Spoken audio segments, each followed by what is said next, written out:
name is Robert Stone. I'm the chair of the Underhill Selectboard. I'm going to call the Thursday, October 10th, 2024 regular scheduled Selectboard meeting to order. We have an agenda that has been prepared in advance of the meeting. Are there any changes to or additions to the warrant agenda? There were two items. One involves an environmental court appeal to the Development Review Board. We can talk about that in open session, but I just wanted to make you aware of what was happening and next steps. The other is Mount Mansfield Community TV. I kind of mentioned this before, but they would like to mount a webcam up high on the town clerk's office to catch a view of the mountain. So if you want to talk about that, we can, or we can put it off until next time. Okay. And they want a picture of the mountain from here? Yes, it's the idea was to just have a still shot of the mountain, seeing how it changes. And as far as I know, there wouldn't be any roads, or if it could be. I understand. So where did you want to put, why did you want to, let me back up. Where would you like to plug that in? We can plug it in after Charlie Baker at the end, 7:45. Both of them? Sure, yes, that'd be good. Okay. Any other changes for additions to the agenda? I'd like to add one thing under my section about Stevensville Class 4 washouts.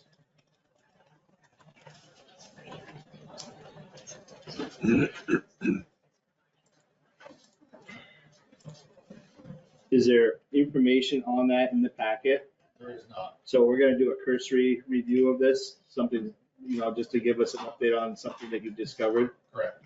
Yeah. Anything else? Okay. So we will now go with the agenda with those changes. Opening public comment. Is there any public that has anything to say here? Yeah, I do. Come on up. That's okay. Tristan Butler. We got land on Downs Road and good stretch of it's Class 4. Just looking to put stone and fabric on the Class 4 part at my own expense. Wondering how to go about or get approval to do that. So I believe that what you do is submit your proposal to us, to the select board, and then we normally would typically approve that, and go from there. I think it's more or less like, yeah, I'm willing to do this. It's at my own expense, and I don't know of a reason why we wouldn't approve that. Type of just simple email, I think would be fine, because Can we suggest working with Russ? Yeah. Russ gives the thumbs up. That would be imperative. Well, once, right, but I think it comes to to us, and then you can work with Russ, and then, get on the next agenda and go from there. Is this time sensitive that you want to get it done like sooner rather than later? Or? It'd be nice to do it before winter because it gets so muddy in the spring. We can't get up there to get to the sugar woods and everything. So can it wait until, in 2 weeks when we have our next meeting? Yeah, that's fine. Yeah, Okay. I'll send that over tonight and Okay. then, Yep, we can do that. that'll be it. Meet on the 24th. 24th. Yep. Yep. Okay. Sounds good. Thank you very much. Thank you. Thank you. Have a good night. You too. Anything else? Any other public comment? Not in-house. Anything, Trevor Squirrel, I see you're here. Representative Anything Squirrel. for Representative Squirrel for any public comment, Trevor?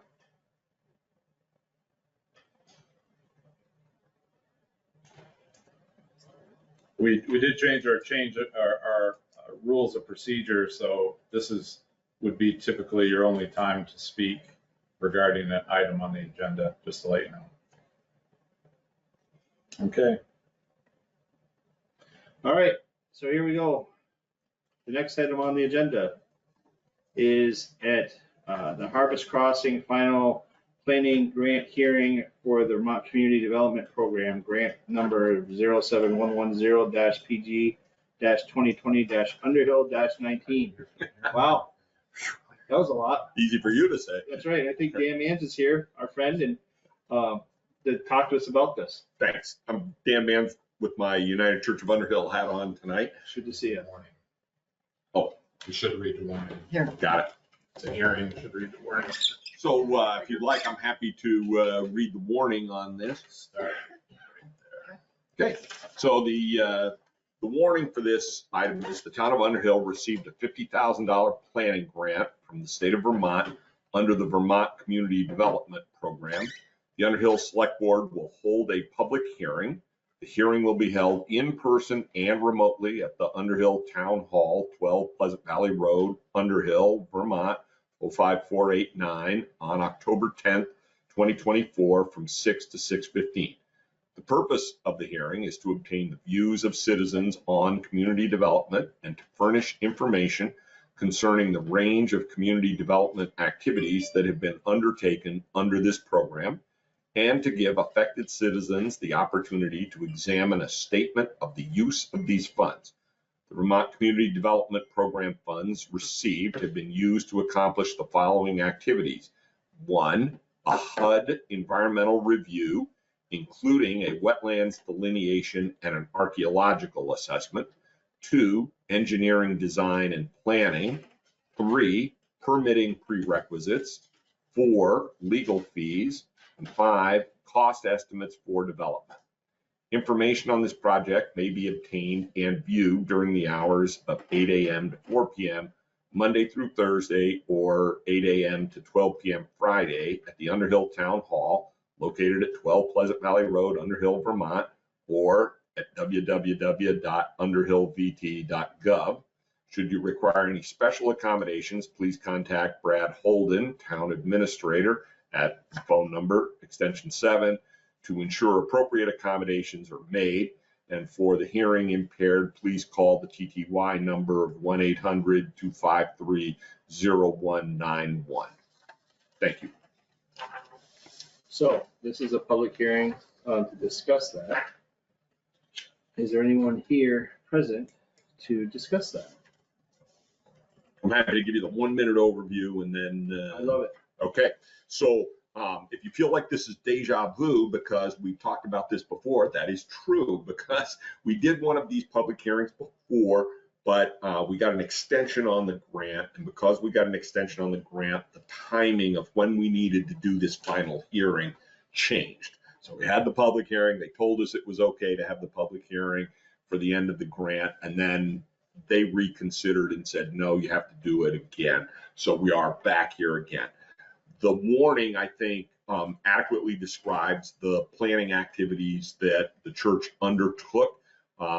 Brad and Dave Clift, who co-chairs the planning team within the church with me, got together and put like 600 plus pages of material that this project generated on the website as a packet attachment for tonight's hearing. If all of you say you read that, I will commend your diligence and question your sanity, but it is up there, publicly available for any review that people want. This project was, I think, incredibly helpful to our church's effort to develop affordable housing in this property that we've now purchased behind the church. You know, you don't know what you don't know. And so I think this environmental assessment, the wetlands assessment, the ability to get some engineering done, we had the property appraised, all of those sorts of things really led us in the direction of a site design that we now have in front of the Development Review Board pending a decision from them. And so we appreciate the town's participation in this. Just a word on the mechanics. Basically, the grant was awarded to the town. Municipalities are the only eligible recipients of these planning grant funds. We, the church, were a sub-grantee on this to the town. We had a sub-grant agreement that was approved by the state between the town and the church, defining the responsibilities for all of us. Basically, we did the work, got the environmental assessment done, got the wetlands delineation done, did those things. We would gather the documentation, forward it to, we would pay the bill. We had to pay it up front. you pay the bill, and then forward all the documentation, including the documentation about payment having already been made. Brad would review all of that. It would get submitted to the state. The state would review it, and at the point they approved it, a check would come back to the town, and then the town could reimburse the church. So we worked out the mechanics of it. I think that went very successfully, and we appreciate, Jennifer's assistance, Brad's assistance, you guys' willingness to enable us to apply for these funds. And I'm happy to answer any questions. Is there any questions here at the town hall regarding this? Seeing and hearing none. Anything virtually? I would just like to add, I don't think anyone's going to speak, but I think I would just like to add, if people really wanted to get a summary of what the money was spent, is to look at the 3 requisitions that are on the website. So there are 3 requisitions, extremely well organized, and it's a good accounting of where the money was spent. Excellent. Thank you. Well, Dan, I'm sorry if there doesn't appear to be any questions for you for this public comment period. Must be that it is well received. Thank you. I can only assume. Thank you. Thank you for being here. We appreciate it. I know you got a busy agenda, and do we need to wait till 6:15 on this, or can you proceed with other activity? You think? 3 minutes for an interpretive dance by Dan Steinbauer. It's always welcome. We've moved on from Patty. It's our turn. That's right. Thank you very much for having me. Thank you. Nice to see y'all. All right, so we are now going to look at the next item, which is the Green Mountain Transit Draft Service Reduction Plan. Clayton Clark. I join you? Yeah. Is that welcome, Clayton? Thank you. Thank you so much for the hospitality. First time here to Underhill Selectboard. I became the general manager at Green Mountain Transit last year. And I'm sorry that my first time here is to tell you a sad story, which is our funding situation and how it may impact your community, specifically with the Jeffersonville commuter. So for background, during the pandemic, Green Mountain Transit, like many large employers, experienced some pretty unprecedented inflationary pressures. We saw that the shortage of CDL drivers that is happening all across the country, including Vermont, meant that there was a lot of labor pressure or labor inflationary costs. We saw that also with our mechanics. And so what we've had is a situation over the past few years where our expenses are going up on a trend line like this. Our revenue is going up at a trend line like that. We've been able to avoid service reductions up until this point because GMT as a municipality received many COVID relief funds in 2020 at the beginning of the pandemic. And so we used those relief funds to be able to continue providing our full service while our ridership was down. And our hope was that before we exhausted those COVID relief funds, that we would either have a new funding model for statewide public transit funding. That the state has been kind of chewing on that for almost 20 years and is still, not quite able to get it over the finish line, or that our other factors would help us manage this situation. We went to the State House this past session. We let them know what the circumstances were. And what we heard from them was that they provided us some additional one-time funds to help limit the reductions. But really, they asked us to learn to live within our budget and to live within our means. And so as a result of that, when we look at our fiscal year 26, which will begin July 1st of 2025, we know for that fiscal year, we have about a $2 million gap between our income and expenses. And the only way that we're going to be able to fill that gap is through service reductions. One of the things that GMT has historically done is instead of cutting service, they've They've cut administrative staff. So our administrative staff is actually 38% less than it was 12 years ago, which just means that we really don't have any place for savings other than service. Our Board of Commissioners in July asked us to come up with a plan that would potentially save up to $3 million on service reductions. And our staff provided a plan on that that would include the elimination of the Jeffersonville commuter. And the reason for that is that the Jeffersonville commuter is our most expensive service when you look at the cost per rider. And so when somebody gets on the Jeffersonville commuter, they give us a $2 fare. Our cost in providing that ride to them is $63. So it's, and with most of that paid for through tax dollars, through the federal government, the state government, and municipal governments, we just thought that that was going to be a service that we couldn't justify the cost per ride. And so there's the potential that next week, when the Green Mountain Transit Board of Commissioners meets again, that service will be slated for elimination. And that elimination could happen as soon as December 2nd, although they may make a decision to push it further out to give people more time to adjust. One of the things I wanted to make sure that you all knew or know is that you make a contribution to the Jeffersonville commuter each year, $14,000 payment. And one of the things that we would make sure is that if you've prepaid anything that we need to return to you, that we'll return to you, and so that you won't pay for service that you didn't end up receiving. And what I would kind of like to do now is that there's a lot more that I can go into about the public meeting process and the other service reductions, but I would rather respond to your questions, and I'm happy to go into those if you feel that it would be helpful for your considerations. Well, thank you for coming. I think that's important that this came to let us know that this unfortunately is before us. I guess my first question is this: is this a pretty much a done deal? Is the Jeffersonville commuter, is it open for any type of reconsideration or anything like that at all?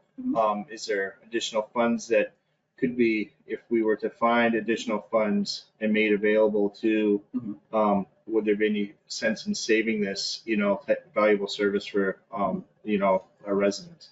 Well, I will tell you that whether it's a done deal or not, I don't want to prejudge our board.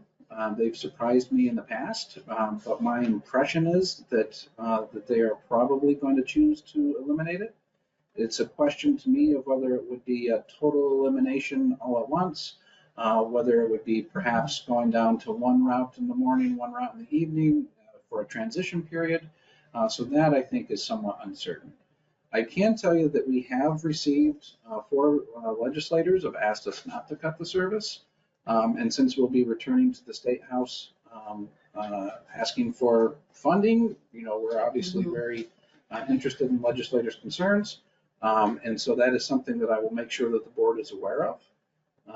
But I know that our internal staff recommendation is going to be elimination, just because of the costs. And but one of the things I should have started with is that, like, nobody at GMT and nobody on our board of commissioners, this is the last thing in the world that we want to do. We think that transit should be expanded, not restricted. I would really encourage you to, if you go to the GMT website, you can see all of our commissioners and their email addresses, and reaching out to them before Tuesday when they next meet, I think would be something that would be helpful. I can tell you that we've received considerable public feedback with concerns about losing the Jeffersonville commuter, people telling us that they purchased houses along this route specifically because it was on the commuter line and they wanted to be able to avoid purchasing a vehicle. When I was in Jericho last week, we heard that they had approved housing developments with reduced parking requirements because it was right on, the public transit line, which of course now, may potentially be eliminated. So I think these are all things that the board will be chewing on, and I would recommend reaching out as quickly as possible. Did you want to share, Clayton, what we discussed about the V-Trans possibly with some alternative Oh, yeah, transportation? thank you so much. And so first I want to let you know that we also reached out to Rural Community Transit, who is the rural transit provider that operates in Lamoille County, including Morrisville, to see if they would be willing to take over the line. They use smaller vehicles that don't always require a CDL driver like our vehicles do. They did a cost analysis and in consultation with V-Trans, they thought that the cost for them to provide it would also be too expensive, so they chose not to. But what will be happening beginning next week is that members of V-Trans will be riding the commuter and talking with the people that are on there. We average 25 rides a day. And so you think most of those rides are round trip. So that's, 12 or 13 people that are using it on a regular basis. And our hope is that V-Trans has programs through their Go Vermont, which are van pools, car pools. And one of the things that we already know is that there is a van pool that runs along Route 15 through here that stops at Global Foundries or ends at Global Foundries in Essex Junction. And that there's some capacity in that van pool where people would be able to get on there.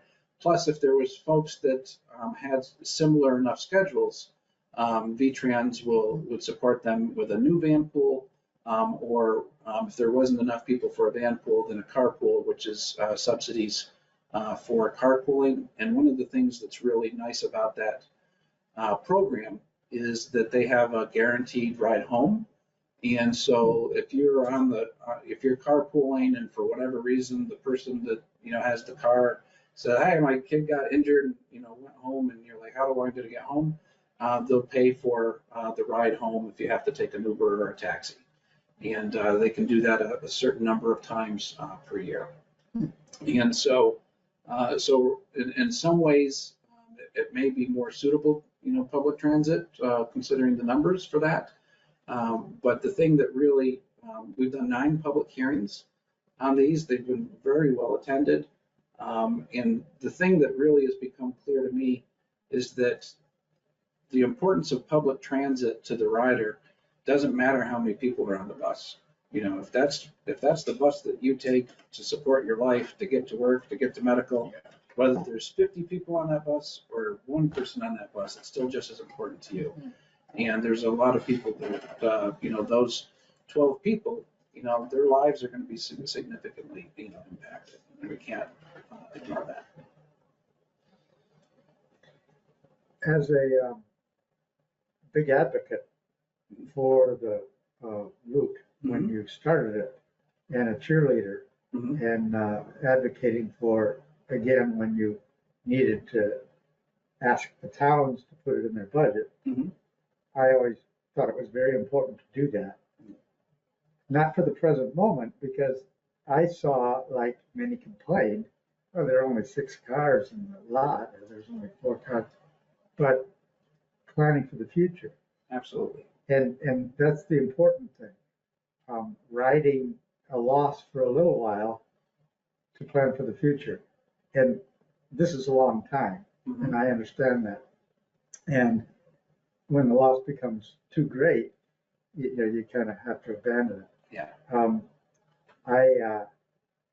wondering if there is some a constant assessment of what needs there might be, because there are going to be more people out here, and perhaps those people will be of lower income, and perhaps people will get the right mind to commute, and if it's easier to do that. Well, we may be delusional in our thinking, but we hope that public transit in the future will be seen as something that any, person would use, not just folks who, are lower income or disabled, and almost more of a European types, where people just use transit to get around. And especially as more developments come up along this corridor, especially as the housing is too expensive in Burlington and people are needing to travel further and further away, I think that you're absolutely right. The problem that we're finding is that when it comes to our commuter lines, the change in work practices in our country seem to really be taking a big impact, because all of our commuter runs, including the link runs from Montpelier to Burlington and St. Albans to Burlington, are at half the ridership that they were pre-pandemic. And so, and really, that's one of the reasons why, if the Jeffersonville commuter was still at the higher ridership levels, I think that, this would be a service that we may still have to consider cutting, because the reality is most of the service that we were looking to cut is actually pretty cost-effective service. But I think that it certainly would have been much more in line with what we're seeing for the other commuters, which tend to be around $30 a rider.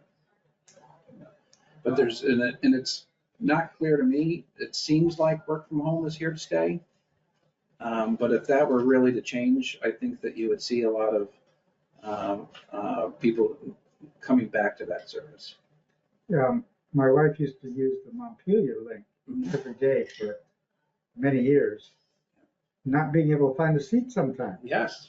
And so I'm surprised to see that on the list as well. Yes. But I understand the balance sheet, as I said. Yes. I am from Detroit, where the city was built around the automobile, understandably and unfortunately, and now they're hurting because of that. Yep. And I spent a good part of my life in Chicago, where you could leave your car in the garage and get around all the time. Yes. And I was hoping that that some of the commuter mentality would stick with, the area here. I wish that your hopes were true, and maybe they'll become true later. And I did notice your Detroit hat. I hope that you are happy with how things have. Yeah, we're not talking about baseball. We're not. That's why you haven't been to the town hall very often. Okay. And look at the time, it's almost 6:30, that's when we, Because I will say that. Perhaps tonight is big night. Well, because my summer, I don't want anyone to think ill of me, but my summer vacation was a trip to Detroit to watch the Tigers play. And so, just saying. Just saying. Yeah, Just saying. yeah. That's all right. Well, every dog has its day. This happens to be Dan's is right now, so he can ride that as long as he can. Enjoy it. That's right. Yeah, really. Made a whole shot. Okay, then we would definitely, I know some of our other ones pay quarterly, so we would, and it's up to 16. I thought it was still in the 14. No, it went up a Okay. couple years ago, yeah. Okay. Clayton, are all the riders, the 25 people affected, or you said 12 people? Because this is to and from, so it's assuming 12. Are they all aware there's a potential for this to be cut in the next month or two? I can tell you that, like when we returned to fairs in May, we had signage going up for 6 months, and still people on May 20th were like, oh, I didn't know we were returning to fairs. But I think what will really help is that next week when the actual V-Trans rep is on there, and anyone who gets on is going to get somebody to say, hi, I'm with V-Trans. I want you to know that this, route may be, gone, and, if I'd like to talk to you about alternatives. And so I think that direct approach will be very helpful. I appreciate that care. Yeah, that's really helpful. Leave people stranded without information. And one of the things that I think is important is that, we're obviously going to be going to the State House saying, hey, we want more money. We want to provide the service that we believe in. But the reality is that the state of Vermont is very supportive of public transit. We have some of the highest, if not the highest in the country, per capita contributions of state tax dollars towards local transit. And so, V-Trans, we may have our bureaucratic infighting battles just because that's what organizations do, but they're a great partner. And I love the fact that you have a cat. This is my first select board meeting with a cat. It's actually a tiger. Can be. So she did give me a little nip, so I realized that. I was like, ooh. Get sassy. Well, thank you, Clayton. I appreciate you coming in and giving us the news, and sometimes it's good, sometimes it's not so good, but the news is important, so thank you. Well, I would love to be back again and bring gloves for the cat. And I hope to be back to tell you about like, hey, things are working out and let's talk about new service or other alternatives. But thank you so much. Thank you for your work. Good luck with the Thanks. meeting. Yeah, thank you. All right, right on time. Amanda's here to discuss and consider performing a statistical reappraisal. Good evening. Good evening. As I said in my letter to you, it looks like our CLA, or common level of appraisal, is probably going to tank over the next couple of years with the way the housing market is and what the houses are selling for. As part of my job, I'm supposed to keep our common level appraisal as close to 100 as possible. And I'm guessing we're going to be down around 75, not this year coming up, but the year after that. So I talked to the state, and they recommend that we do a statistical reappraisal, which is a full reappraisal, but I don't have to go to every single property. We do a test study. We go to anywhere from 2 to 5%, which would be around 50 properties. Make sure all our data is accurate, which it should be, because we do have building permits in this town. And because it's been within 5 years of completing our full reappraisal, we're allowed to do a statistical reappraisal, come up with a ratio and raise everyone up to what fair market value is these days. So are the state rules such that we can't do this every time? We can only do it after a full townwide Right. appraisal? Right. So we couldn't just keep doing statistical? No, unfortunately, Keep they will. track. We can do it once, and then the next one will Okay. have to be another full one. After a full, okay. Right. So, yeah, this would be great if we could just do Exactly. these every few years. 50 but- a time. Yeah, no, we have to go and inspect. A lot of people, most people I feel in Underhill do get their building permits, but there are some that don't. And so that's when you find those things is on a full reappraisal to keep it fair. So I put an example of a RFP that I came up with, obviously to have to put some dates on there. I did talk to Tom, who was the one that assisted us with the last reappraisal. He thinks it's a good idea as well. And I think he probably will put in a bid or whatever on the RFP, but I know I have to send it out. What questions do you have for me? Yeah, I think this is great, Amanda. And thank you for being on top of it so we don't fall behind the ball and all of a sudden we're scrambling and getting whacked with higher tax bills. Right. And I- this is much cheaper as well. It takes Yeah. probably a quarter of the price, I think, probably around there as a full. And it's quicker. So, Do you- go ahead. Do you get any pushback, or do you know of other towns who get pushback with the statistical? I don't know many towns that have done one. I know they just did one in Cabot, and they said it went fine.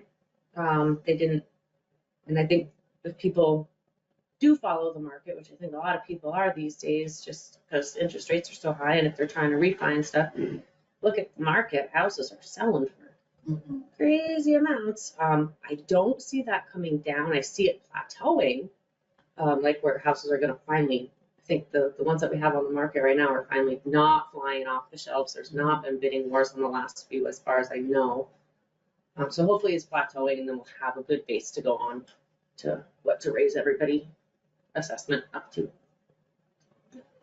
However, they have been going for well over the asking price. Some have, yes. Some have. Yeah, these last couple, So- yeah. So you kind of ballparked the CLA where we might be at next year. This year coming up, so as of December 31st, we'll get next year's, and I'm guesstimating that to be around an 85, which is pretty much as low as you want to go, because that will have a good effect on your tax rate. And then the year after that, if we don't do anything, we'll be at around a 75. And that really affects the education rate, Yes. because then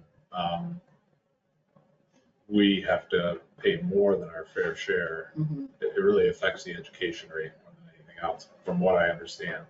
However, then they're trying to also do this other factor. Yeah, I don't even. We don't even need to bring it up, but Don't bring that up. there's been some talk about Seems like a Band-Aid to me. I'm not too thrilled about it. trying to, some of these towns like Stowe, for example, they had a CLA, it was, I don't know, 70 or 50 something. 50 something.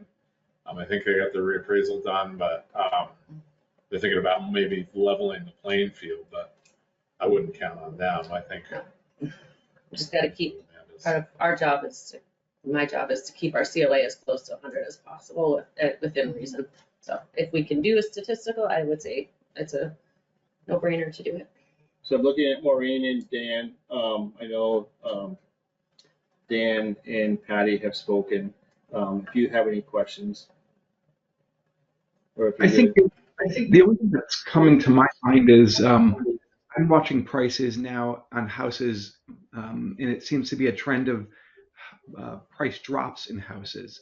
So if the market is not just plateauing, but it's actually beginning to go down a little, how does that change this idea? Well, what you're seeing is the asking price. What I'm talking about is the assessed price. So asking price is coming down is okay, because the assessed price is what's going to go up. So if you're asking $800,000 on a $600,000 house, that ratio is pretty low. But if you only get 7, then it's a little bit better. We gotta move the assessed values up to what houses are selling for. And we watch it pretty closely. I don't think they're going down. They're not moving as quickly as they were, but we had an example right here in town that just, I mean, they're easily going for 100 to 200 and more over our assessed value. Over the That's assessed. guaranteed. And then if it's more on top of that, that's where our CLA just keeps dropping. Okay. So do we have, my question would be is that, so if we agree to do the statistical analysis to do a reappraisal, is this something that is in the budget now, or we're gonna have to build it into our coming budget? Should be, it should be there. So every year the state gives us $8.50 per parcel to put into a reappraisal fund. We can't use it on anything else. So we've got 2 years of that, which I believe is around $13,000 a year we get. We should be getting a 3rd year coming up, I think, what, October-ish time? Yes. And then by next year, we'll have a 4th year. So we should have close to 50,000, and I don't think it's gonna cost more than that to do one. So we should be good budget-wise. Okay. So do we need to just be briefed on this, or do we need to take action? I don't think you guys have to do anything. I just want to let you, I'm asking you, will you let me start the process of, I mean, I don't know if we can find a contractor that has time to do it either. So that could be an issue, is if the contractors can help me. I can do most of it myself. I want help with finding the new cost tables and the new land schedules and stuff like that. And then there's a couple properties you guys probably don't want me assessing because they're mine. So we'd have them do those properties as well. But And you know, it is in our purchasing policy, it's a professional service. I don't know if you're obligated to put it out to bid via is it, since it's state money and the state gives it, is there strings to that? that I don't know. I'm assuming I would have to put it out. It's going to be $20,000 or $30,000 It project. doesn't matter if it's a professional service. Well, we can, so I guess what we need to discuss from where I'm at is that, is it a consensus of the board to allow Amanda to go forward and start to move towards doing a statistical reappraisal? I would be in favor of that. I don't know how the rest of the members of the board feel I'm in about that. favor too. I would agree. Yeah, and I think it's smart to sort of try and stay ahead of it, especially if it seems like the project would take some time to complete, or if you can find the people to help you. I think it makes sense before we get in a position where that percentage differential is too big that it causes a bigger problem. So I think this is a smart move to get ahead on. So thank you for that.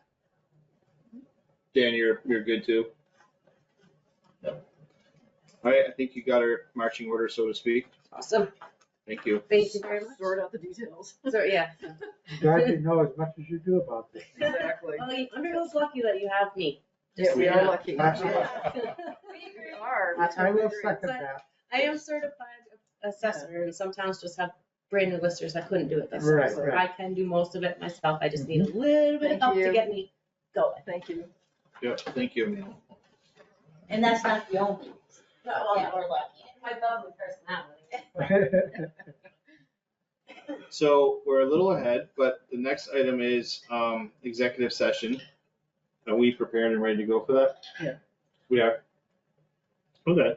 So, Because the first part of this executive session is with Russ, is my understanding. Yeah, and I could go upstairs. I sent you guys LinkedIn and Maureen separate links. Mount Mansfield TV, I guess we'll just pause this. We'll just pause the recording and then jump back on after they're done, if that's okay with you guys. works for me. Okay. So we're gonna move, if you're good. Yep.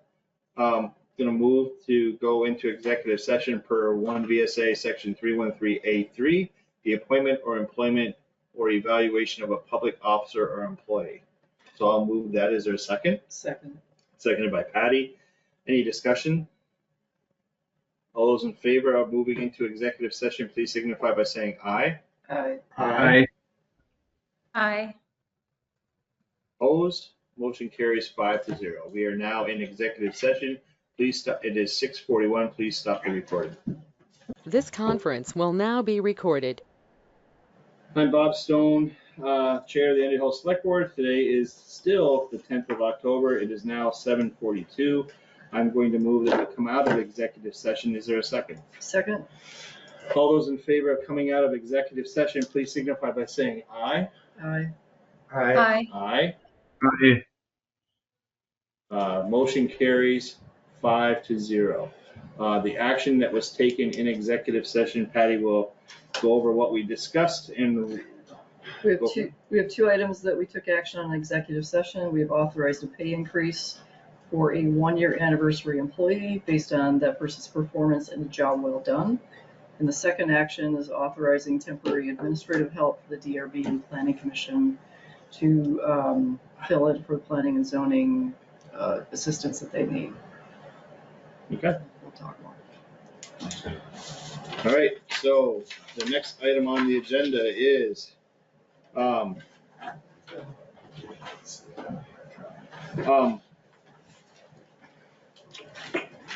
Charlie, you were, I'm just gonna say that we are gonna move because Charlie is here. Russ, you're okay with, we're just gonna do a quick flip here. The next item that was going to be is highway items at 7:30, but we're going to change that in the agenda, and because Charlie is here with the Chittenden County Regional Planning Commission to give us a update on the 24 annual report. So welcome, Charlie. Good to see you again. Thank you very much for making the time. Sorry, Russ, I feel like this happens almost every year. Sorry, he's used to it by now. I'm afraid so. Yeah, I'm gonna check my tires when I go out.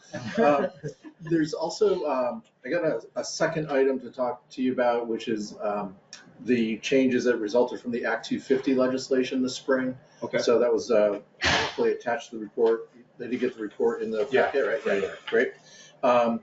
So I'll just review the report. I'll just skim it real quickly, but really, as much as anything, this is a customer service call. Like, how are we doing in terms of providing services to the town, and any feedback, positive or constructive, is appreciated. I'll review the report real quickly. The first page is just some background on the RPC and how we leverage about $500,000 of local dollars to bring in $5.5 million of federal and state funds to the county. Your reps on our board and committees. Thank you to Brad, who's carrying a lot of that load, and Kurt, which I believe Kurt is stepping down, right? Yes. Stepping away.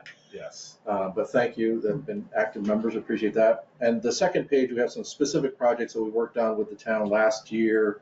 The active transportation study, which is continuing on, water quality work, energy work, and a variety of technical assistance where we're just trying to help answer questions or work through processes. So any feedback for me on how we're doing for the town is. Is this a typical list for towns? You feel like a town based on our size, we're getting reasonable, You know, are we more involved with you guys, less involved compared to other towns of our size? yeah, for the rural towns, I don't know that you're more or less involved. So I think you're kind of normal, and and it's We're normal. normal. I mean, Normal. so it's a wide range. Thanks for stopping by. Yeah. Nice to see you again. That's all we needed to hear. It's a normal amount of demand. Okay. But I also say, and it's hard because the dollars that we really have are federal transportation dollars, and they always require a 20% match, which is hard for small towns. So I think the thing that I always try to say is, don't be afraid to ask, even if you're worried about that it may cost money or something. Ask us first, because we're trying to make particularly if there's something we can do as just staff time, then it is no cost to the town. So just ask. And I have a great example if you like. So I applied for the Better Back Roads grant on a pretty large structure on Lower English Settlement Road that you've all seen that we've done. It was a $75,000 grant. Charlie was able to provide some environmental review for a hydro study to size the culvert. So you guys they provided us with that hydro study. I submitted that hydro study with the grant, and I think it was helpful in us succeeding in getting the grant. The other thing I'd say is the sidewalk study we're doing through Underhill Center. That's great. So those are just a couple of the highlights of what they do for us. So the more we know about what services we can ask for, and I understand that we have staff limitations, there's only so much we can handle for staffing, and there's contributions, you can't just say, here, I want whatever you can give me. There's contributions we have to make in terms of monetaries, but the more we know about what we can ask for, it helps us to say, hey, what about? Yeah, and you can hopefully get a sense of that. Even the water quality work that we've been like that is, as long as it's transportation related. If it's runoff from the road or dealing with a bridge or culvert, like we have dollars to help do things with that. And then traffic studies. Yeah, traffic studies, safety studies, all kinds of things like that. So anything to do transportation, and then most things to do anything water quality. We can't really deal with like a private property owner's, stormwater issue like that. Well, that's not necessarily true. Unless we get a transportation expert. Because I represent CCRPC through the Basin Water Quality Council. Oh, right, that's right. And those are funds for private landowners. And, that's right. And I've been brainstorming on ways that we could, maybe help private individuals with water quality and improve water quality, like tree plantings along river banks, things like that. Yeah, and that's the only caveat. Thank you for knowing what we do better than I do. But is that it can't be related to permit compliance. Yes. So it's like anything that's beyond a permit. But so the water quality work, and definitely, land use, zoning, planning, any of that stuff, always feel free to ask. And then emergency management, one of the things I'm really starting to look at more is how we can get better flood studies and resilient. That's a piece where we don't really have any direct funding to really help with that, and looking at more of a watershed basis. There's some of this watershed stuff is happening, but it's water quality, and they don't really look at quantity issues, and you can see it happening across the state. We're not really prepared for the weather events we're getting, and we don't even have a real great list of we should, upsize this culvert first, or this bridge needs to be replaced first, or whatever. We don't have great lists of things that need to happen to be more resilient. We've got a pretty good handle on it here. Do you feel you're feeling pretty good? I think we do, because we keep a pretty tight handle on what we know. We've got one bridge that's on our list, but then we also, with you were reminding us, we did apply for the all hazard mitigation grant. So for a storm water upsize on Park Street, Great. So, and I know Christine Ford offered to help through that. So it was a pre-application that I did a month ago, maybe. Yeah, and definitely like any grant application stuff, like, yeah, if we can, and I tried to communicate, like, just think of us as supplemental staff. You pay your dues every year, and hopefully you get a lot more return than you kick in.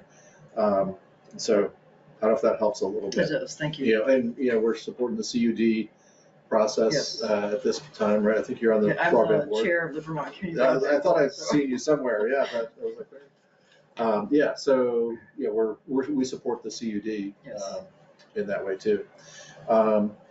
So thank you for that feedback. The last couple pages of this report are just a variety of things, and this also gives you a sense of the range of things that we're working on. Our regional plan, which I want to talk more about, the Act 250 bill. We've been trying to do more work on equity, energy, water, Mike and clean water, emergency management, all the things we talked about. Happy to take any brownfields. If you have any questions or feedback on any of those topics, happy to take them. If not, I'll turn the page to Act 250. So this, if you were following the legislation a little bit, they moved from kind of a size-based jurisdictional threshold. So like right now it's like 10 lots or 10 acres, you're subject to Act 250. And they're moving kind of away from that to a location-based jurisdiction. So they put something into place immediately. They have interim Act 250 exemptions around village centers and downtowns is like kind of a buffer area where property owners can do like up to 50 housing units without going through Act 250 in those interim exemption areas. And then what the law did was it said, but that works for the interim, but we want to have like long-term maps that we all agree on that kind of define where communities are actually prepared to grow in a more nuanced way. And so this is really to give you a heads up that we're about to start that process. We're kind of doing internal work now here at the end of the calendar year, maybe late December, January. We'll want to start having conversation probably with your planning commission first, just to see. And I really hope that this works. I mean, the towns in Chittenden County have done a lot of planning work that we're kind of supporting what the town's already done and just formalizing it into our maps. And then just like you have a future land use map in your town plan, we have one for the regional plan. That map is going to be used for jurisdictional decisions at the state now. Also, the other piece of it is that we can also adjust your village designation area through our mapping. So, if there were, I don't know, a few more parcels or something that you're thinking really ought to be included in that village center, we can do that at the same time. So, I think it was a pretty significant shift of the legislature to kind of trust municipalities a little bit more to regulate what you want, in those places more than always having Act 250 over, looking over. There is going to be a decision point. I'll say, probably late spring, early summer, where we'll need a vote out of the select board about whether you want to have any Act 250 exemption. So I think the legislature didn't want to force you out of Act 250 if you found Act 250 helpful. So you'll have a choice to make there, like, do you still want Act 250 to apply in that area, or not? Or do you just want to rely on your own regs and move ahead? So that's a heads up. There's a couple other pieces of it. Want to make sure that we do what they call meaningful public participation and also look at environmental justice issues. So they want us to deal with, kind of talk to marginalized communities or low-income communities and make sure we have to assess environmental benefits and burdens of the land use plans. We're not really sure what that means yet, but we will try to figure that out. And I think, I get the sense, they want to make sure we're not, trying to put a power plant next to the low-income neighborhood or something, right? Yeah, right. I don't think a lot of that's happening in Vermont right now, but we will go through that evaluation. And the third piece is housing targets. So sometime in the next, sometime before the end, well, I don't know if it'll be, they have a deadline of February. So sometime in the next few months, they're going to come out with a statewide housing target. And they're going to give each region a housing target. And then we're required to work with our municipalities to break that out so that each municipality has a housing target. The RPCs giving housing targets to towns has actually been in statute for like 30 years, but we haven't really done it very much. Hasn't really been a very popular thing over the time. But the legislature is now requiring this, and they're using the word target. I'm thinking of it as more of a goal against which you can just track, progress. And I think that's the way the legislature was thinking about it too, is they're just trying to get data and have something to inform their policy discussions. I'm saying that because the word target sounds a little scary, like there's something's going to happen if you don't get there. But for my sense so far, it's really been about informing their policy discussions. So, and what we'll be doing, the last page of this kind of divides the work into 6 phases. But as we kind of work on these pieces, we'll get the map, and then we just got to make sure that housing target can actually land on the map, like wherever, where if it's whatever percentage is in your village, whatever percentage is in the rural part of the town. So heads up, some conversations, and I really don't want it to be a scary process. I don't know, we may run into some places where like, oh, we're struggling with the statutory requirements and what the town wants to do, but we want to be your partner, and we'll try to work through that as best we can with you. So We're just challenged topographically and soil-wise, Like we're very different from Jericho. Jericho's sitting on all the best land, all the best soils. You cross over the town line, and it's like it all kind of. We have all the best people, though. It's true. We do have the best people. Get the best view of the mountain. That's right. The best view of the mountain and the mountain. Don't forget and the mountain. So, but anyway, that's challenging. So you talk about growth and where can we grow? There's not a whole lot of room. And I think I don't think you'll be alone in that. I had a very similar conversation last night in Huntington. And I think we'll try to work, and if we need to push more housing units on South Burlington, that's probably okay. They seem okay with that. Yeah. So and I say that in all sincerity, like it needs to be something that works for you, and having a target or a goal that you can't possibly get to doesn't make too much sense. So that's the story I came with tonight, and heads up on that process. And thank you for your partnership and working with us so well. Appreciate it. Thank you for all the work you do. Thank you, Charlie. Appreciate it. Well, my staff. And Darren Shibler on our staff is a planner who's going to be working on this land use piece with you. So, and I guess I should take the opportunity, and sorry, you probably got a couple select board members online here too. If there's any issues, concerns, or even groups or organizations in the community that you feel like we should talk to as we're doing this work, I mean, you can say something now, you can say something as we get into it later, but please think, particularly, I think we're going to struggle a little bit with this meaningful participation in environmental justice. I don't know if there's low-income parts of town or a manufactured mobile home park that we should really try to talk to or something, but let us know if there's any groups like that, because I think we'll be trying to figure out how to meet those requirements and demonstrate that. Church groups, volunteer organizations might be a good way for us to reach some of those folks in your community who don't normally participate in these kinds of conversations. So any ideas you have, we're open to. Yeah, thanks, Darren. Yeah.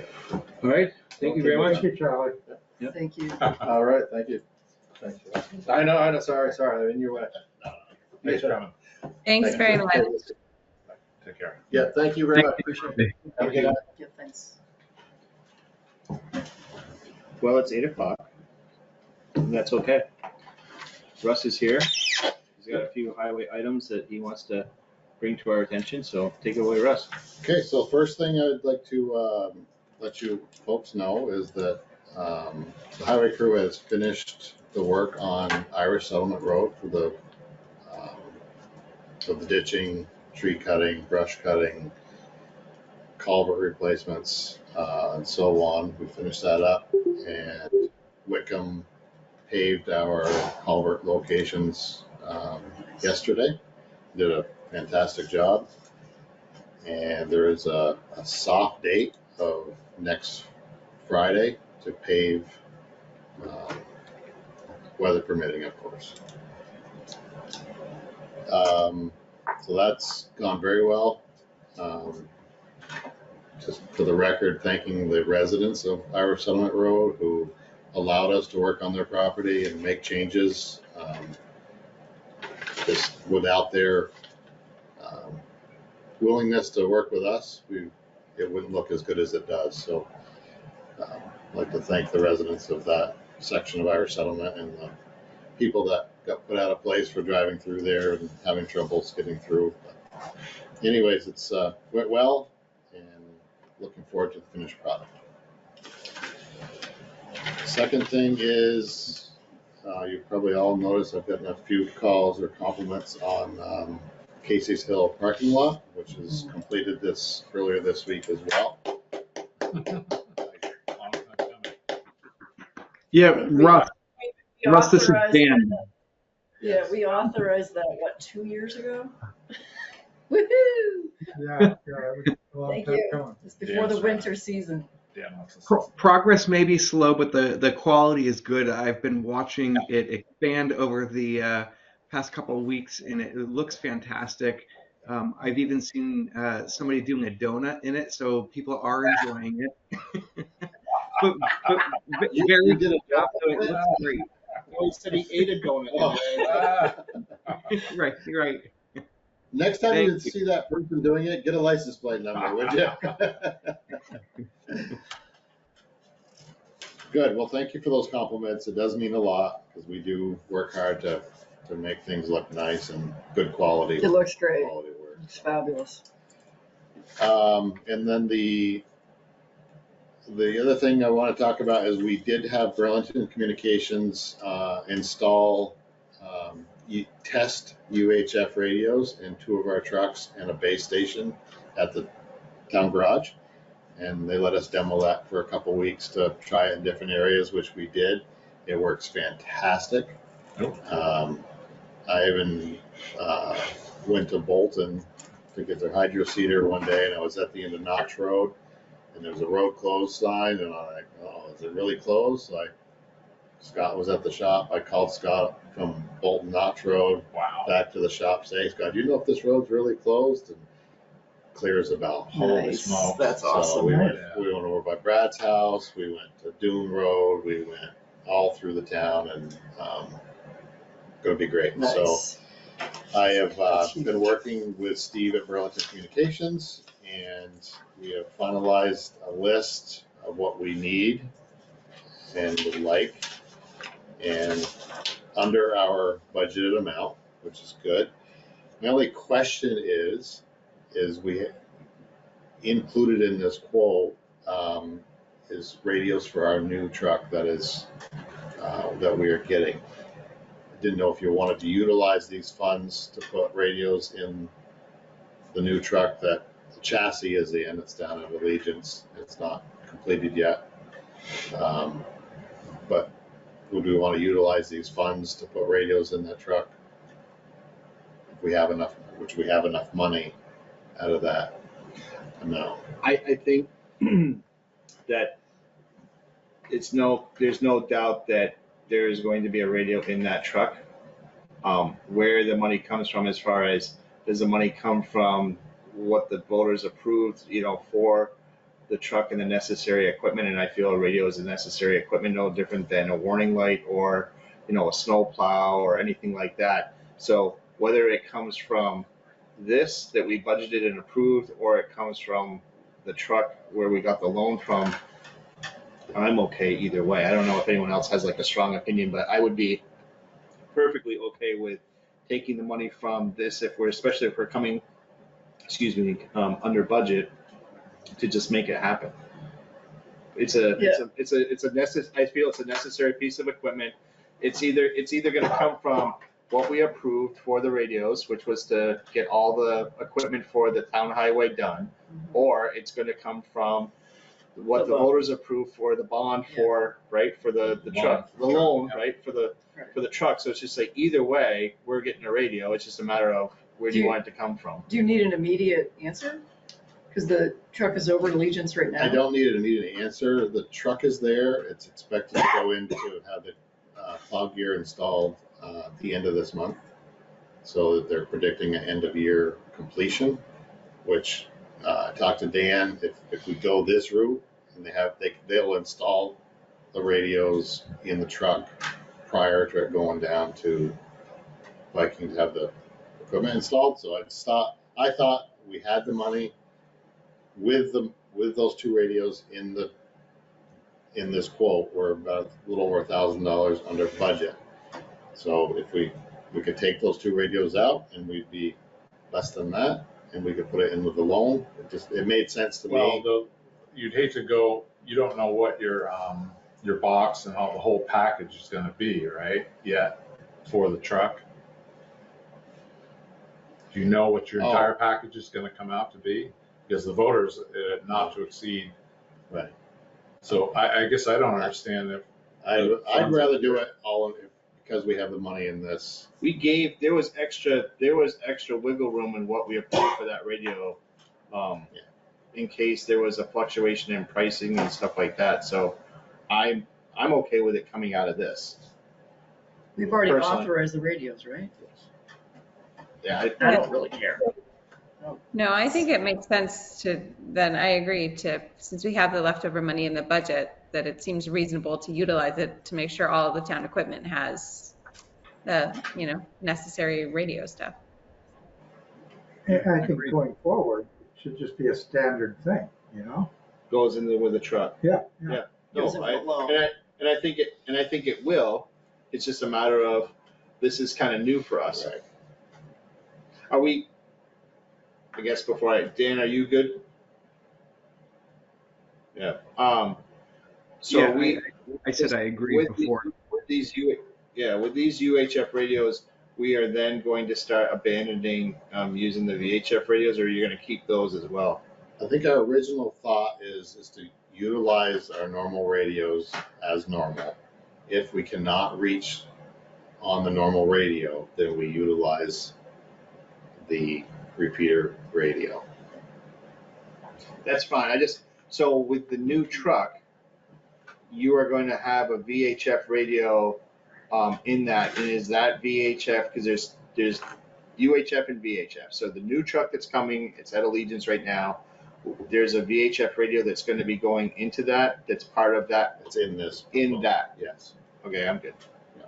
So each piece of equipment will have a VHF radio, which also monitors the bus garage, Jericho, fire department, Essex Rescue, all that. We'll have, each truck will have that, and grader and everything will have that in it, along with a new UHF radio to communicate outside. Or when we get into an emergency and we got to talk across town. Good. And that's the base station in the town garage, and that's a base station here in the town office. Which will be huge. 2 bases, yeah. It's going to be awesome. Very good. It's going to be awesome. And then just for planning purposes, they're planning on November 4th, 5th, and 6th. Just in time for winter. To be here to do the installs. With the base. Well, they'll do the trucks and the equipment at the same time too, but just in that period of time is when they will be bring your gloves doing that, and they'll be doing it here as well. Not the 8th though. No. The 8th, just to not to get off subject, but the 8th there, we're going to do the big switch with the generator out here. So I was just trying to coordinate the base. Okay. So thoughtful. Great. That's good. Thank you for that. And then the subject I brought up to add to the agenda was Stevensville section, the class 4 section has some pretty good washouts down the right hand side as you go up. I got a call or an email from a resident up there concerned about it, wanted to know if we could fix it before winter. I told him that I'd take a look at it and we would do our best to accommodate. And then reached out to me again thinking that I wasn't going to get up there. It's only been a few days. And says, well, if you guys can't do it, I understand, but I'll have to get somebody, we'll have to hire somebody to fix it. So yesterday I went up, got back from our job and ended up meeting a couple residents up there, and it really showed their emotions about us fixing the road. And I know class 4 roads are kind of a touchy subject right now. The road's very passable. It's on the right hand side in several places going up through. They're probably anywhere from a foot to 15 inches deep. Not very wide, but they're deep. So this winter it will cause a problem for plowing, for the French's plow it and so on. So I said, before I can do any work up here, I need to talk with you folks and see what your wishes are. My feeling is that we would need probably 6 loads of gravel, which is $1,500 or so, and half a day of grader time. That really strips it up. The problem is there's no ditches on that road, and there's no place for the water to go. So this will fix it, which we have fixed in the past. But again, with more water, it's gonna happen again. The worst thing you could do is go into winter up there with ruts. Yeah, Then the it snow gets- covers, people don't know where the road is. A lot of people travel that road. newcomers So we come up Should and So we also have a request from Dean Road, That's right. and Dean has already come forward. I don't know what our capacity is before winter to do these, but Dean came first. So I think we need to be mindful of, I understand that we have residents that have come forward from Stevensville Road, but we also have a request from Dean. And I don't know what the capacity is before winter, but once winter starts, I don't think that we can really get into this. So if we have, I don't know if we have money available in the budget right now because Jennifer's not here. You might have an idea of what it would look like to outsource this. Even if we agree to do this, and if we're going to agree to do this, are we going to agree to do it to both? It seems kind of funny to me that we would do one for the son and not the daughter. I have a little something to add, just that you guys don't know yet, because you're unaware, but I did walk with Duncan McLean a couple days ago up on Dean Road. He asked me to come up. It's more or less, it was a discussion about where the end of the road was. So he wanted to show me where he thought an old gate location was. We had a nice walk. We started from the cemetery, we walked up, we talked, we walked back. Again, it was not a conversation about necessarily maintenance of the road, but more about the class 4 section. I can tell you that it's in immaculate shape right now. It's in very, very good condition. The water bars are clean, they're open. Could it use some gravel? Yes, but it's in great shape right now. Pete's done a great job maintaining it. And It was Chris Foley awful. Yeah. 9 months ago. Yeah. It 2 could feet, use 2 feet deep ruts. It could use some gravel at the bottom, but it's not, I'm sure it's nothing like what Stevensville looks like. Right. And I'm just going to say one more quick thing. It might be worth reaching out. So the state we've worked with them twice now up on Stevensville, and Russ and his guys have done the work, and they've paid for the gravel, the stone, and the culvert. Maybe they would pitch in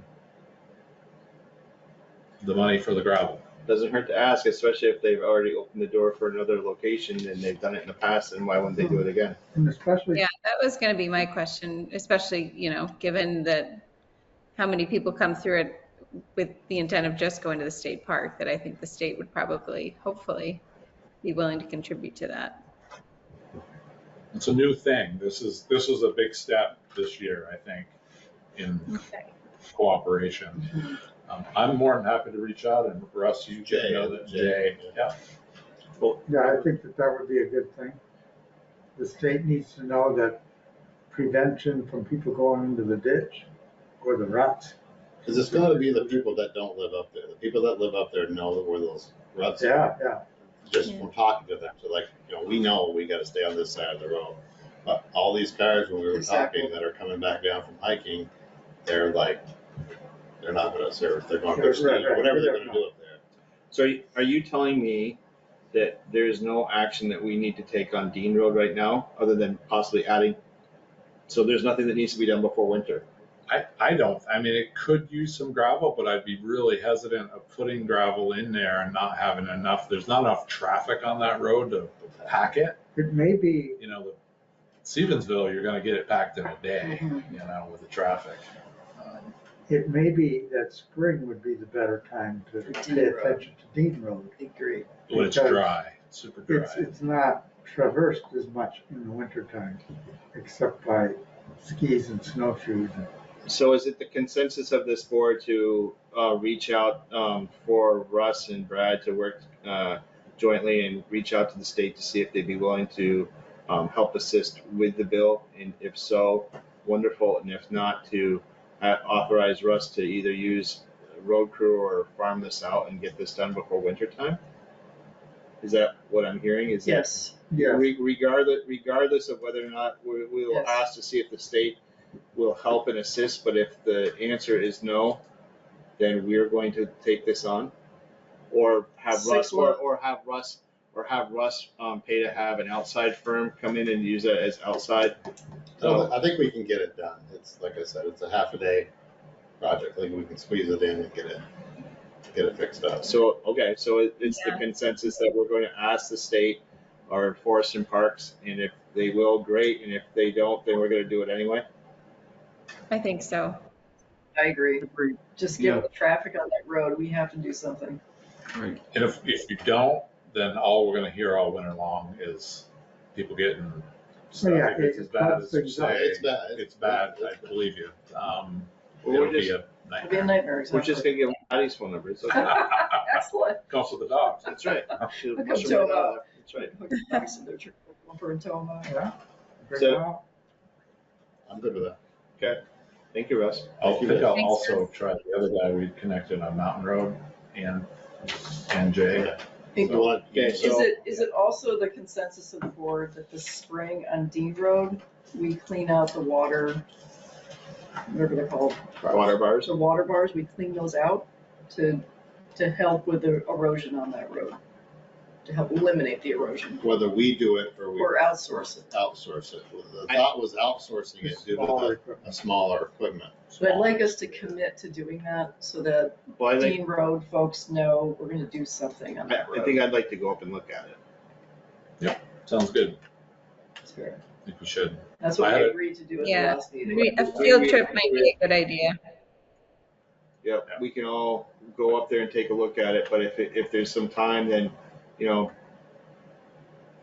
gonna have some. we'll figure out a date and time that, we can send out a doodle poll, and maybe that was on my list of things to do, and I got sidetracked with, family matters, but I'll work on getting a doodle poll out, and we can figure out a date and time to do that. Sounds good. Maybe after the meeting. Great. Yeah, go up with flashlights and Headlights. lanterns, and it'll be good. I'm sure you don't mind, you feel great. Thank you. Night run with the dogs. All right. All right, you're good with me? Thank you. Yep, thank Great. Thank you for all your work, Russ. Have a good night. Thanks, Russ. Thank you, Russ. So you're not even on here. I am. You are? At 8:20. Well, we got the environmental court and the MMCTV, and that's next. So we'll do the environmental court now. So there was a property 459 Pleasant Valley Road where the Development Review Board denied an application for a new driveway. Yep. On a very steep slope. Yep. And the applicant has appealed to the environmental court, And I talked with our attorneys today, and the appellant has hired an attorney from Burlington, and they were suggesting that perhaps the select board could come out for a meeting with the parties, because now it's kind of in your territory, right? The DRB's gone. My recommendation is not to do that. My recommendation would be to hire an outside consultant, an engineer, to review the application and the drawings, and to read the DRB's decision and come up with their own opinion. And that could perhaps even include a forester if we needed an opinion on a forester, because it does involve clear cutting a very steep slope. So my recommendation is and we have it in the budget with the planning and zoning, we hire an expert to look that over. And then if you did want to entertain a site visit with the appellant and their attorneys and our attorneys, that you would have that expert with you. You wouldn't have me. I have an opinion on it, but I want to separate myself from that. But you would have a totally fresh, independent expert witness, let's call him. And Brad, you So- said that engineering expertise in that recommendation would be like 15,000? Yeah, no, 1,500 bucks. Yeah, you're looking at, somebody's going to review it for a day, and they're going to come up with, if they charge $125 an hour, $150 an hour, you might have 15 to 2,000 into it. If they come out for a site visit, it might be different. I think, and I'll speak openly right here because I don't think we're just going to lay all the cards out. This could accomplish one of two things. If the expert agrees with the development review board and basically says, no, this was denied for very good reason, and here's why, the appellant's attorney is there, they hear that, we've already gotten a third party involved, and they may either decide to not pursue it to environmental court, or they might decide to dig their heels in and keep pursuing it. If they do, we're going to need an expert either way. Right. So maybe we could save everybody a lot of aggravation by having a third opinion. And then if the parties hear that third opinion that differs from the appellant's consultant, then that could change the outcome. So I think it's a good idea. So, question. Yes. So if the town has, I'm just, I guess, paraphrasing, so the town has reached a decision, the applicant doesn't like the decision, it's gone to environmental court, and they want us to weigh in on this. We have to defend our decision. We're the only people that defend the decision. Right, so I guess, for lack of a better term, binding arbitration, can we pick an expert and have them pick an expert, and then have them pick a neutral third party and have the neutral third party that both sides make a decision on this? You could, but I don't think I could ask that question, Bob. You're saying an arbitration situation. The court is gonna, first of all, before they even have a pretrial, they're gonna say, can the parties get together? I can tell you right now that the DRB feels very strong that this is a gross violation of our regulations. The appellant is very adamant that they want to build this driveway. I'm not sure if there'd be any mediation in the beginning. I think either way, having a third opinion. Well, I guess I'm just wondering, like, where the value in what we're going to gain as a board if we hire an independent to come out, what we consider to be an independent, and go out and take a look at this with hopefully a new lens and a new perspective, and then comes back and says, this is what I think. And I'm assuming that what they come back with is going to be deliberated in like an open session. Like what they come out is going to be. No, our experts are experts. So, but when they come back with their data, that's not going to be something that's going to be held in executive session. That's going to be out to say, like, this is what they came up with, good, bad, or indifferent, correct or no? I disagree. I think if we're in pending litigation, that's privileged information. We had it done. I understand where you're coming from, though. I think you're saying maybe we could mediate the situation by hiring a third party that both sides share. Is that what you were trying to say? That both Possibly, sides like, share? it's just like, in lieu of trying to, I'm just looking at like how much money is this going, in the end, I understand our regulation, I understand the DRB has come back with a decision on what they feel is correct, and I'm assuming they are, I have no reason to doubt them. Mm-hmm. But in It was the end, unanimous.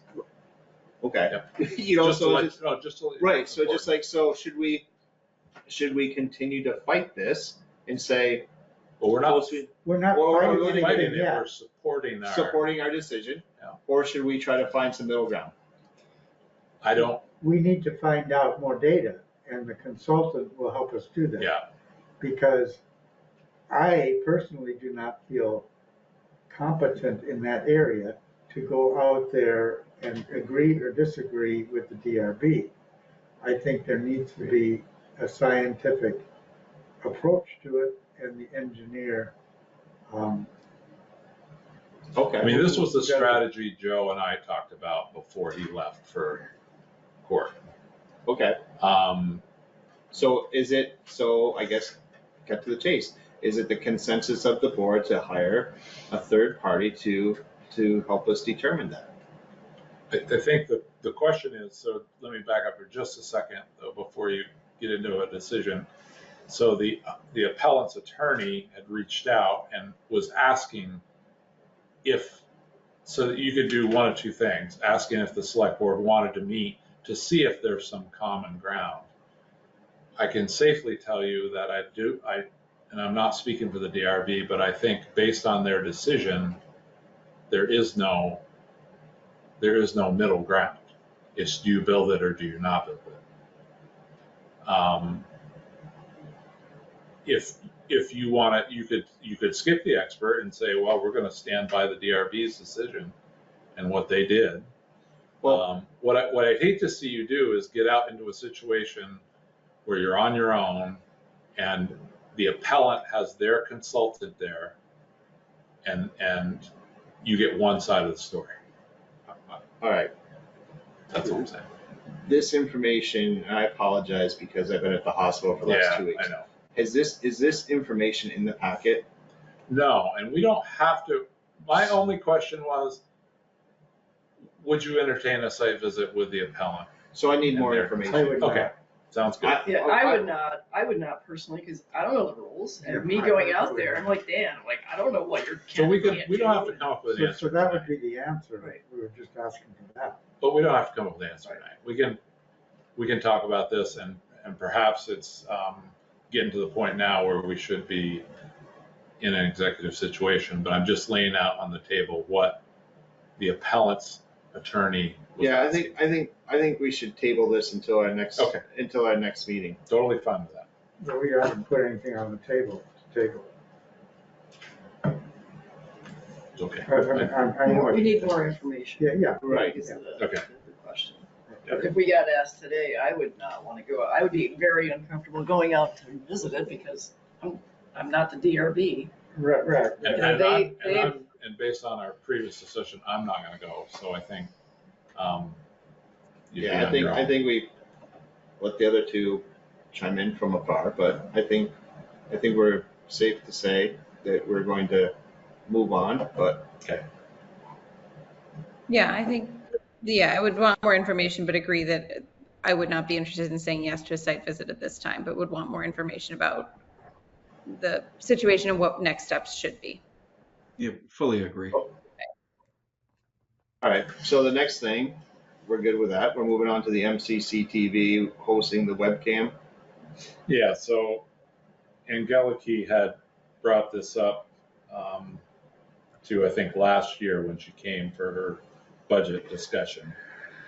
And her goal is to put a stationary webcam on every town hall that MMCTV supports. So I think we have one on Richmond Town Hall. The idea was to put one up very high on this east side of the corner board underneath Eve, just pointing at the mountain. So the idea was it was just one stationary shot of the mountain, and you could see how the weather is changing, like the leaves are changing.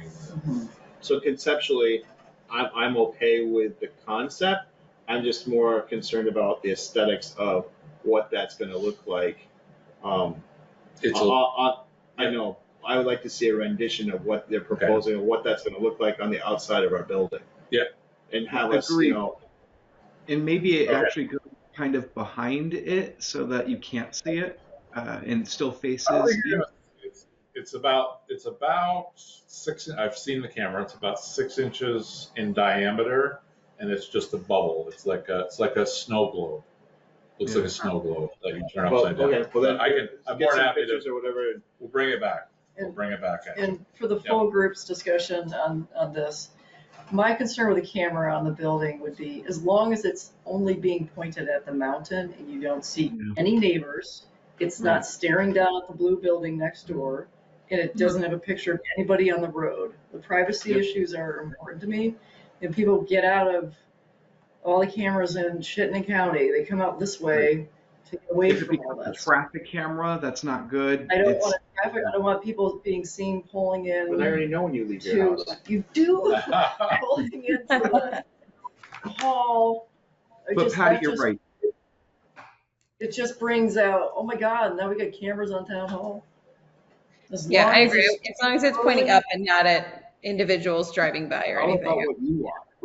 I think the idea was to have it just at the mountain, so you could you're seeing the solid mountain, and you might see the top of a power pole. Right. But I want to be I want that to be on the record that if we have this camera, it will not look at anybody's houses or. And I guess we wouldn't know that unless they do have the camera, and it's not like it's sighted for here. They'd like to put it here, but they can put it somewhere else too.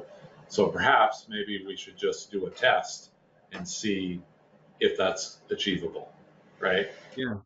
And there are Just a people quick- on the mountain too. I know, because I go up there and I would be filmed. You see all the way? I don't think. That's got to be a good camera. I'd see a crow go by or something, but I'm sure they don't care. But anyway, I'll let them know that, and we'll come back at you next time. All right. Sounds good. Thank you. Thanks. All right. Anything else? Yeah, just a note on, it just came to me.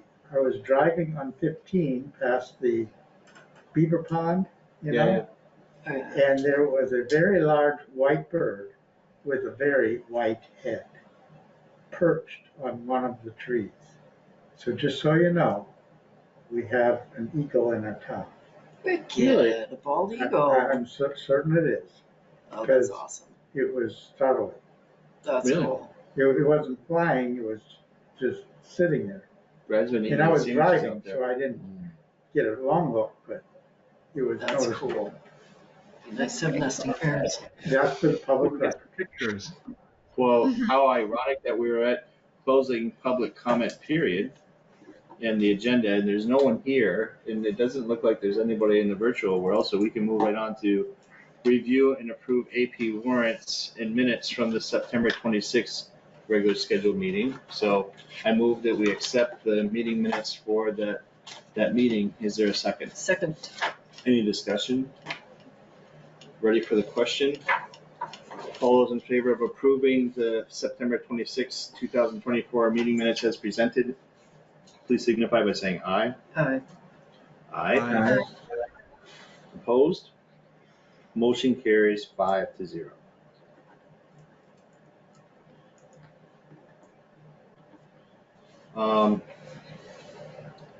This is the next item that I'm looking at is the auto pay for September 2024 dated 9/27/2024. I move that we accept this as presented. Is there a second? Second. Any discussion? Hearing none. All those in favor, please signify by saying aye. Aye. Aye. Aye. Bye. Opposed? Motion carries 5-0. I move that we accept the warrants dated 10/8/2024. Is there a second? Second. Any discussion? Hearing none, are you ready for the question? Mhm. All those in favor, please signify by saying aye. Aye. Aye. Aye. Opposed? Motion carries 5-0. The next item is the warrants dated 10/7/2024. I move that we accept the payroll warrants. Is there a second? Second. Any discussion? Hearing none, are you ready for the question? Mhm. All those in favor, please signify by saying aye. Aye. Aye. Aye. And there's the Arrowwood. Motion carries 5-0. That doesn't need any action. You've already approved it last. It just needs Okay, a I just signature. All right, perfect. So we got that done. Member items, correspondence, announcements schedule. The next regular scheduled select board meeting is the 24th of October, and we're going to consider holding a special meeting on November 7th for the Underhill Center final sidewalk presentation to the select board. So we're good on the 24th, and we are going to now consider, are we going to have a meeting on the 7th of November? Yeah, this is not a public meeting. This is a meeting exclusively for you. Yeah. The public could certainly weigh in, beginning and ending public Like comment. it normally would if you wanted to allot them some time, but this is a meeting for you. It's basically taking all the public input that the consultant received on the sidewalk project and then, my thoughts and bringing them to you to see. And keep in mind, this is a conceptual plan, right? So this is not like this is exactly what we're going to do. It's concept, right? So we can adapt and change as we go, but we need to do this to close out the grant. Okay. So is This also be November at 6 p.m. on the 7th? We can have it at any time, actually. If you wanted to do it earlier, if you wanted to do anytime? Well, not any time, but what are you thinking, Maureen? There's a PTO meeting that's at 6 p.m. and it's not crucial that I attend, but I would like to. But if 6 p.m. works for everybody else, then that's fine, and I can make that work. I can do earlier. How long do you think it would be? I don't think it'd be more than, with questions, maybe, let's say 45 minutes on the high end. Can we go later? Can we go to 7? Meet at 7? Would the PTO, That would be fine. An hour would be okay? Can we meet on the 7th at 7? Yeah. I'd prefer that would be earlier. better for me.